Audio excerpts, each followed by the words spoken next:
Gold bar di tangan saya ini 100 gram. Tahukah anda 100 gram ni kenaikannya lebih 100%. Gold bar 100 gram berketurunan 999, 10 tahun lalu nilainya ialah RM16,000 saja.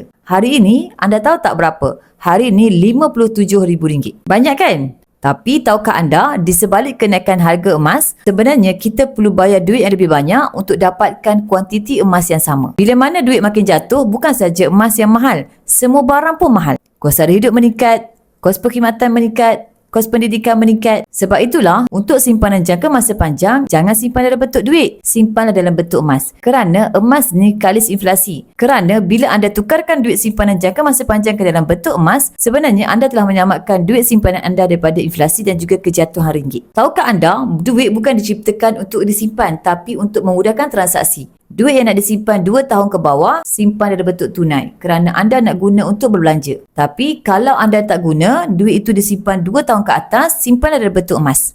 Emas juga adalah duit. Kalau anda nak pakai duit, emas ni sangat mudah dicairkan. Walaupun kita nampak trend emas ni ada turun dan naik dari jangka masa pendek, anda tak perlu risau. Dengan adanya akaun emas Gap, anda boleh menabung emas rendah RM100 dan tiada komitmen bulanan.